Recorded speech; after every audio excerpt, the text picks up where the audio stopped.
다니엘이 다시 본 환상이라는 제목으로 말씀을 드리고 있습니다. 다니엘이 다시 본 환상은 하나님이 첫 번째로 주권적으로 나타내 보여주신 것입니다. 하나님이 주권적으로 다니엘에게 나타내 보여주셨습니다. 두 번째로 다니엘은 그 뜻을 알고자 할 때 깨닫게 해주었습니다. 환상을 보고 뜻을 알고자 할 때 하나님께서 깨닫게 해주었다는 사실입니다. 우리도 하나님 말씀을 보면서 이 말씀이 무슨 말씀인가 깨달으려고 하면 하나님은 성령을 통해서 깨닫게 해주시는 것입니다. 세 번째로 세상 나라는 바뀌고 결국 망한다는 것을 우리에게 보여주고 있습니다. 장차 일어날 세상 나라에 대해서 하나님께서 다니엘을 통해서 말씀해 주고 있습니다. 오늘 또 성경은 분명하게 세상 나라와 하나님 나라에 관해서 말씀해 주고 있습니다. 그러므로 우리는 성경을 통해서 세상을 판단해야 됩니다. 세상이 어떻게 될 것인가를 미리 아는 겁니다. 또 하나님 나라가 어떻게 될 것인가 미리 아는 겁니다.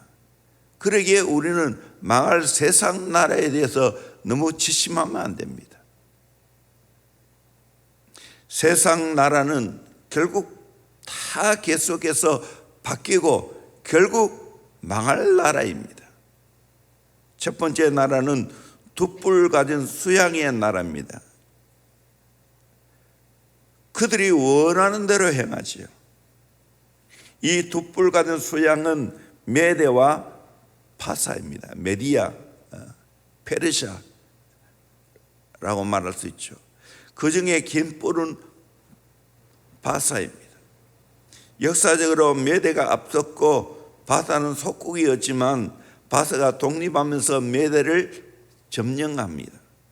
이런 역사적인 사실을 미리 보여주고 있습니다. 뿔은 권세를 말합니다. 이 수양이 서와 북과 남을 향하여 떠받았지만 당할 짐승이 하나도 없었습니다. 그래서 이들이 서쪽으로는 수리아와 소아시아 지역을, 북쪽으로는 알메니아와 카스피안 지방을, 남쪽으로는 애굽과 이도피아를 그렇게 쳐 들어갑니다. 그러나 동쪽은 없지요. 이 동방 인도는 공략하지 못합니다. 그의 군사력은 막강했습니다. 그 손에서 구할 자가 없으므로 그들이 원하는 대로 행하고 강하여졌습니다. 두 번째 나라가 나옵니다.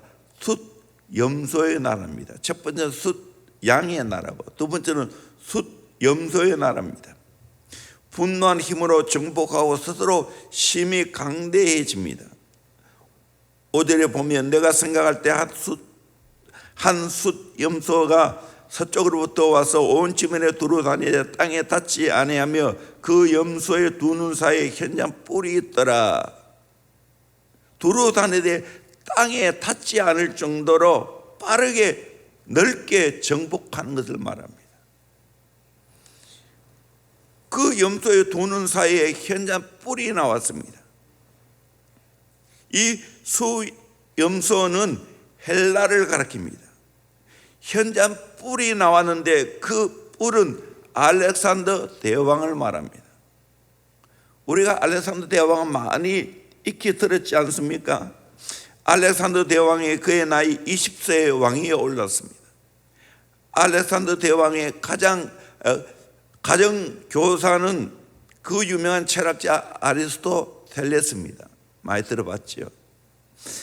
아리스토텔레스는 평소 알렉산더 대왕이 이렇게 교육을 시켰다고 합니다. 헬라 사람만이 지성인들이고 나머지 주변에 있는 사람들은 다 야만인이라는 겁니다. 당연히 헬라가 세계를 통치해야 합니다. 정복한 주변 나라 사람들에게 헬라 나라의 말과 헬라 문화를 주입시켰습니다. 그러면 왕께서는 쉽게 세계를 통치할 수 있다고 가르쳤습니다. 알렉산더 대왕은 20살의 젊은 나이에 왕이 되어서 전 세계를 성경이 예언한 대로 순식간에 정복했습니다. 그러면서 그의 스승 아리스토텔레스의 가르침대로 가는 곳마다 헬라 말과 헬라 문화를 심어놨습니다. 그래서 신약 성경이 어떤 언어로 쓰여져 있습니까? 헬라, 그리스입니다. 그리스. 알렉산더 대왕의 헬라화 정책은 복음이 손쉽게 세계로 뻗어갈 수 있는 원동력과 바탕을 마련해 줍니다. 로마 문화의 영향으로 말미암아 복음이 세계로 확산되는 것과 똑같은 영향력입니다. 하나님은 그 문화를 다 사용하는 겁니다.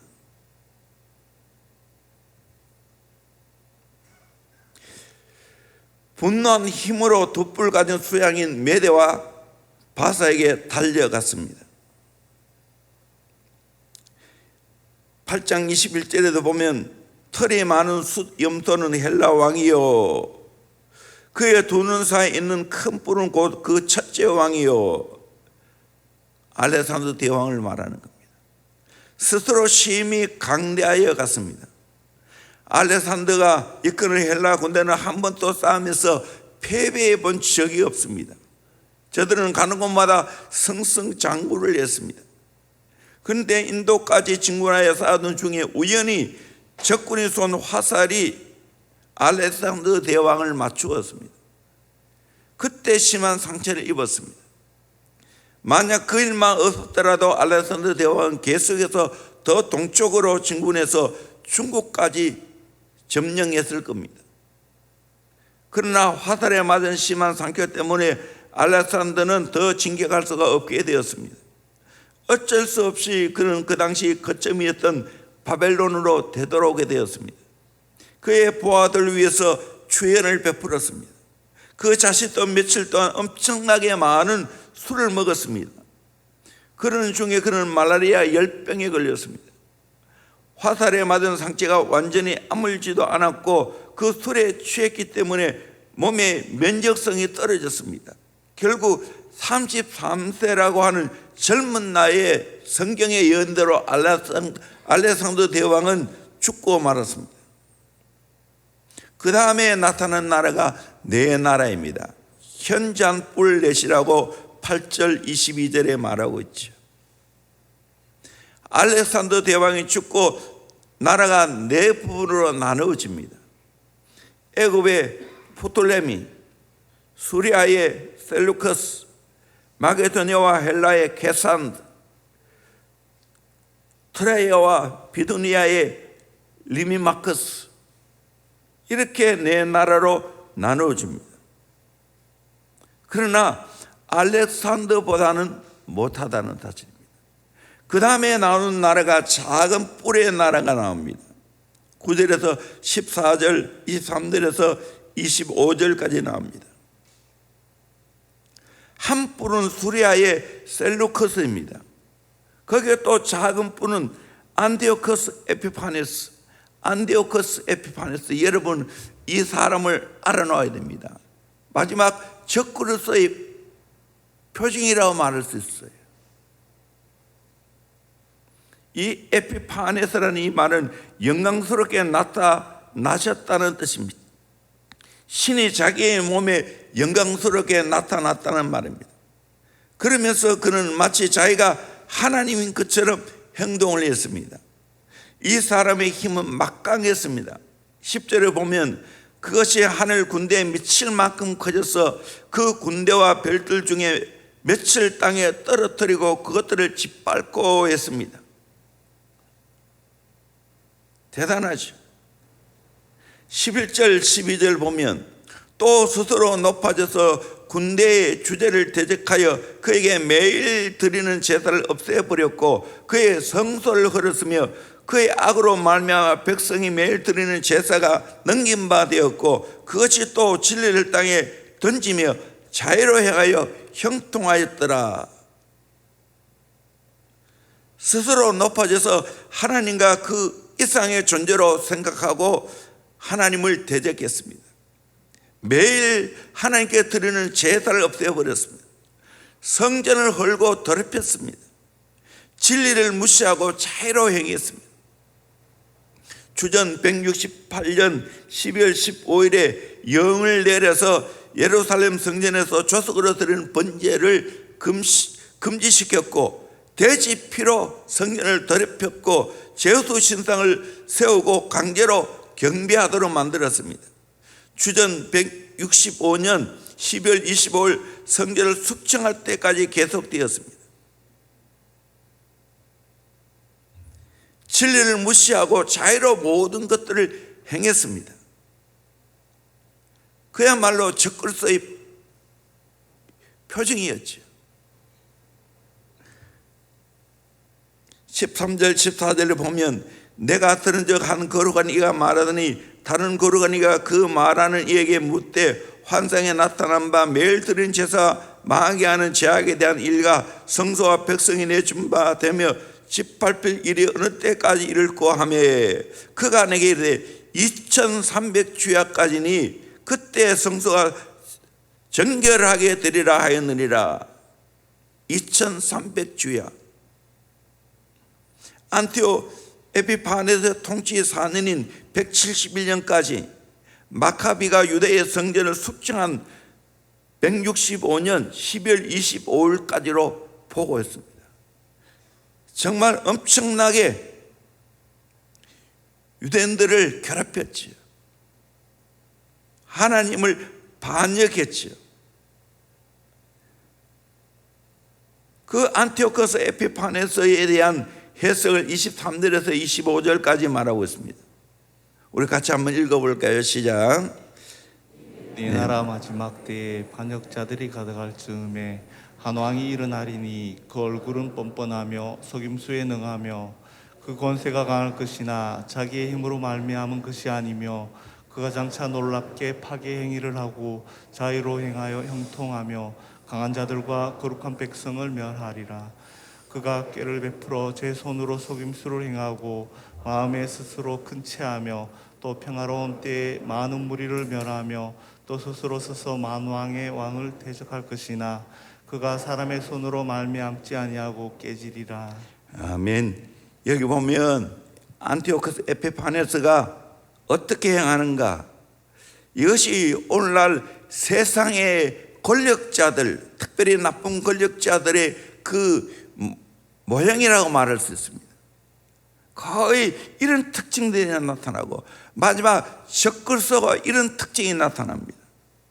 첫째는 스스로 높아집니다.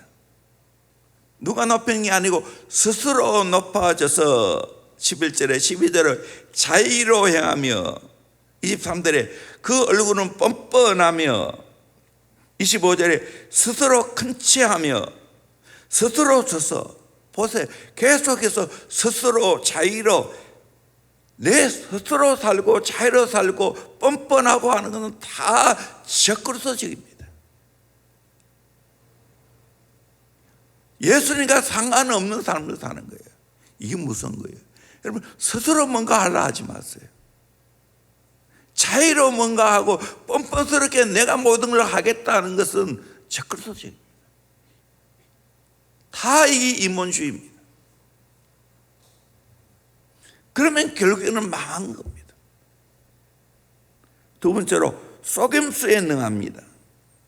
23절 하반절에 속임수에 능하며, 여러분 사람을 자꾸 속여먹는 거, 풀엠 걸고 속여먹는 거, 이거는 정말 적그리스도적입니다. 사탄적입니다. 세 번째로 자의로 행하여 형통합니다. 자의로 행했는데 그것이 형통하다는 겁니다. 이걸 12절 24절에 두 번이나 말하고 있습니다. 자의로 행하여 형통하며. 근데 여러분, 자의로 행하여 형통한 것도 오래 못 갑니다. 잠시입니다. 잠시.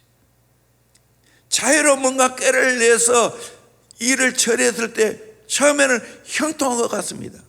그러나 그것은 결국에는 오래 못 간다는 것을 우리가 깨달아야 됩니다. 그래서 우리 그리스도인은 자유로 행하면 안 됩니다. 전적으로 하나님의 주신 지혜와 능력으로 행해야 될 줄로 믿습니다. 하나님의 함께함으로 형통해야 됩니다. 그것이 요셉의 생애입니다. 자의로 형통하면 안 됩니다.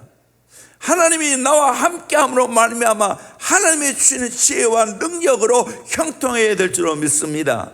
대원교회가 이런 교회 되기를 소망합니다. 저와 여러분의 삶이 이런 삶이 되기를 원합니다. 자유로워야 형통한 자가 아니라 하나님이 나와 함께함으로 말미암아 형통한 자가 되기를 주의 이름으로 축원합니다. 네 번째로 성도들을 핍박하고 만왕의 왕을 대적합니다. 세상의 권세자들이 행하는 행위예요. 성도들을 핍박합니다. 세상의 인간의 왕들은 다 가장 묘하고 싫어하는 것은 성도들입니다. 북한의 김정은 정권이 가장 싫어하는 자가 누구겠어요? 성도들이에요.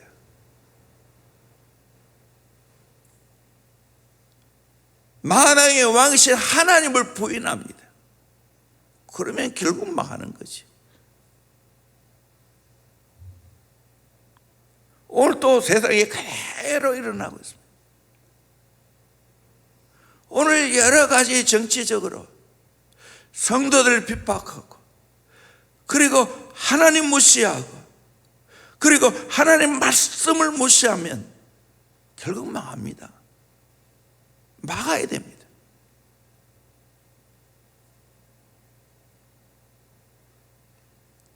강한 자들과 거룩한 백성을 멸하리라, 그렇게 말하고, 다섯 번째로 사람의 손으로 말미암지 아니하고 깨어집니다. 25절을 보니까 그가 사람의 손으로 말미암지 아니하고 깨어지리라. 하나님이 손댄다는 거예요. 하나님이 망하게 한다는 거예요. 여러분, 세상 권력에 기웃거리지 말고 거기에 들붙어 있지 마십시오.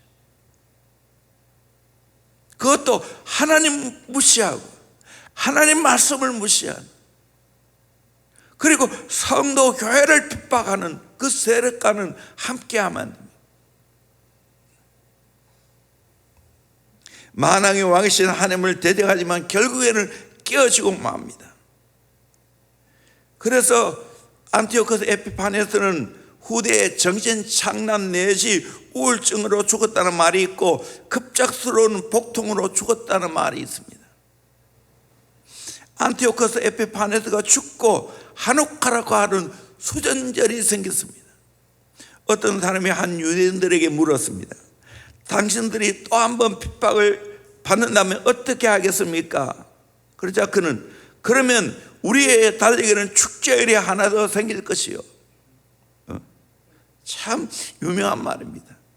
우리 성도를 핍박하고 교회를 핍박하면 결국에는 어떻게 된다는 말입니까? 그들은 망하고 또 하나 축제일이 생긴다는 거예요. 성경이 직접 그것이 예정으로 보여줘요. 애굽의 바로 왕이 유대인을 핍박해서 생긴 절기가 무슨 절기죠? 6월절입니다. 하만이 유대인을 핍박해서 생긴 절기가 뭐죠? 부림절입니다. 안티오코스 4세 에피파네스가 핍박으로 생긴 절기가 수전절입니다.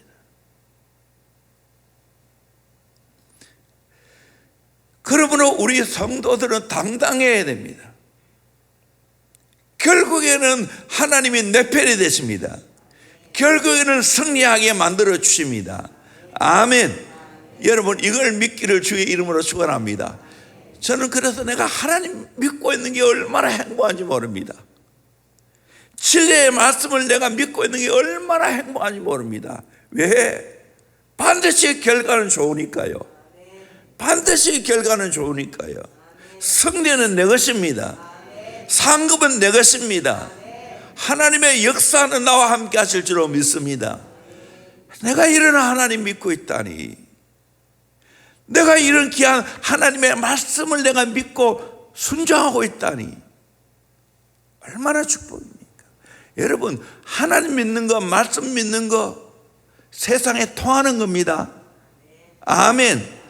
하나님 믿고 말씀 믿어야 나라가 잘 됩니다. 백성들이 잘 됩니다. 선진국가가 되어집니다. 하나님 부인하고 말씀을 부인하면 그 나라는 망하게 되었습니다. 두루 떨 필요 없어요.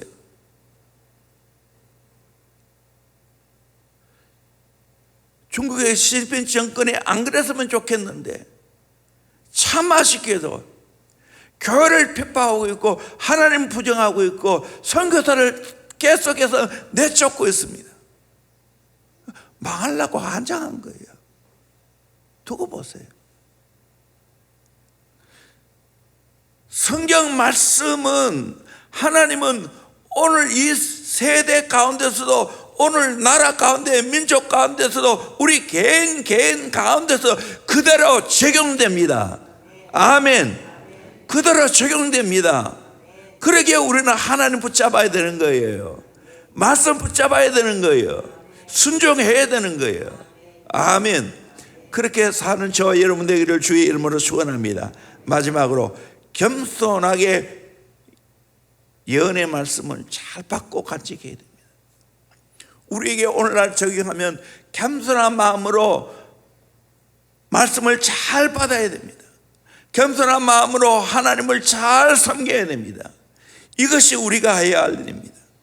17절에 보면 내가 두려워서 얼굴을 땅에 대고 엎드리매 26절에 너는 그 환상을 간직하라.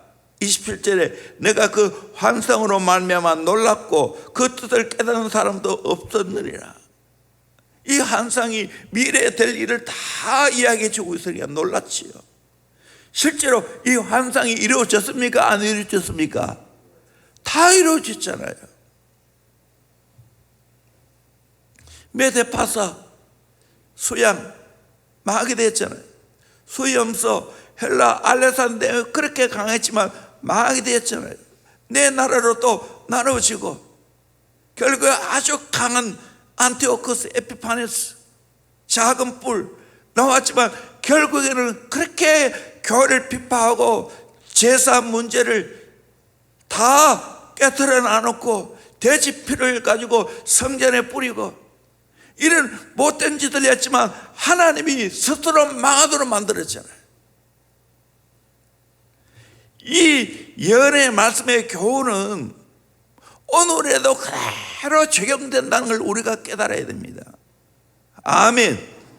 과거에만 이 역사가 적용된이 아니고 오늘 세계에도 그대로 적용된다는 걸 알고 여러분 하나님 말씀을 잘 간직하기를 소망합니다.